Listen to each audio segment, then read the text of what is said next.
Good afternoon. My name's Amelia LeClair.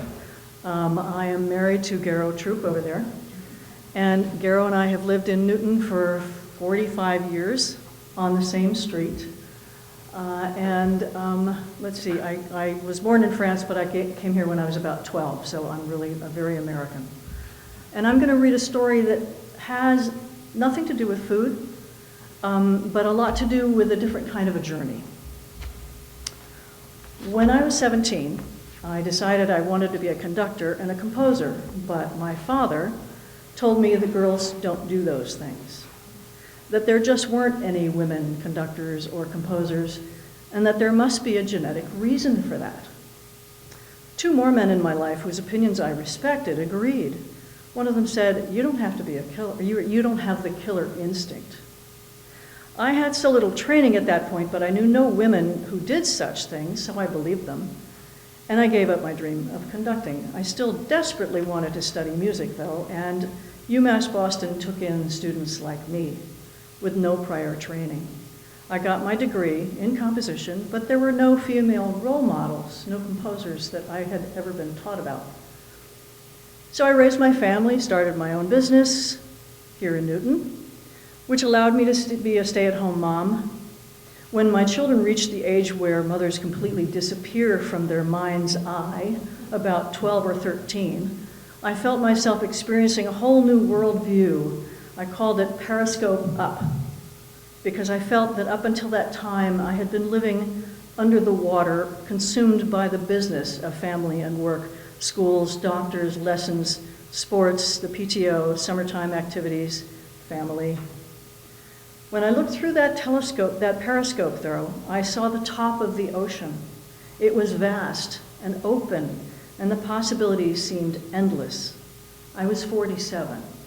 Remember that age, it will come up again. Around that time, a friend needed to work with someone for her certification as a career coach. I volunteered to be her subject. During my session with her, I blurted out, since I was 17, I've always wanted to be a conductor. I'd somehow forgotten that. She told me to find 5 women who were conductors and call them to ask them how they got to do this work. I found 5 women in the Boston area who were conducting choruses, choirs, and one who was conducting an orchestra. I called each of them and asked them how she had gotten to be a conductor. Virtually all of them said, "When I was 47.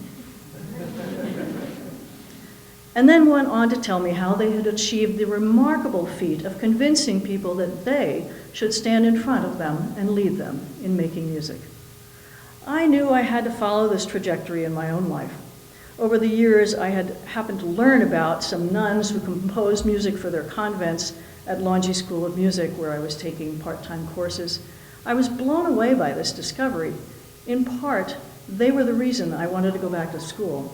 I knew I had to perform their music, and that to perform it, I would have to start my own group and conduct it. My mission was clear. Women did compose, and clearly, composition wasn't a genetic predisposition available to men only. I was fortunate that I had a very supportive husband.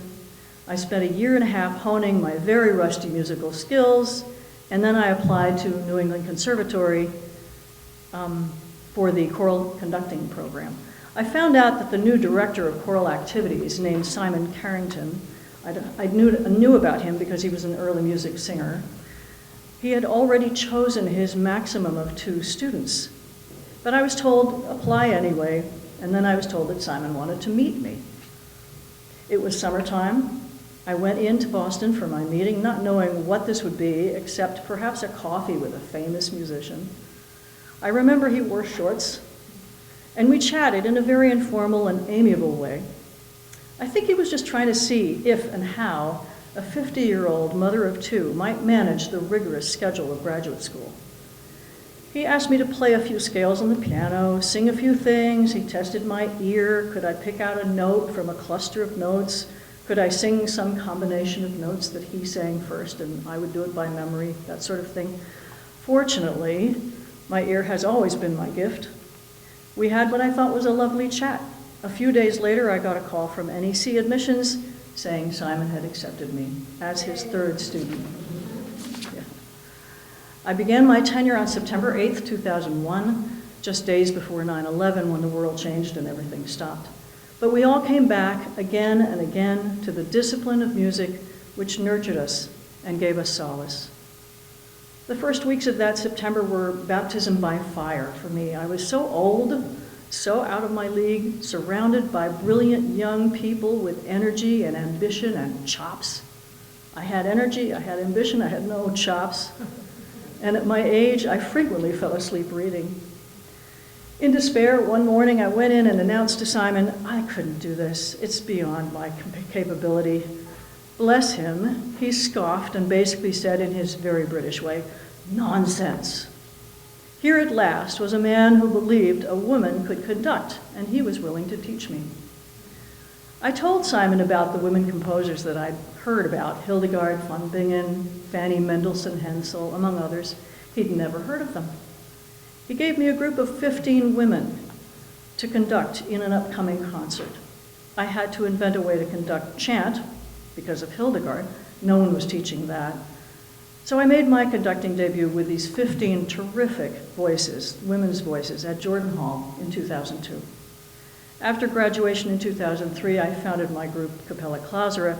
It's been my business since then to educate the world about the fact that women have always expressed themselves through music.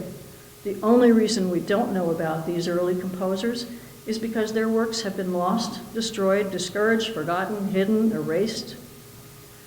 Capella Clausura, which is my group, began as and continues to be a professional choral group to perform works by women. Decades after I was told that women could not compose or conduct. Now 20 years have gone by, and we've not run out of music written by women from the 9th century to the present day, and likely we never will. Thank you.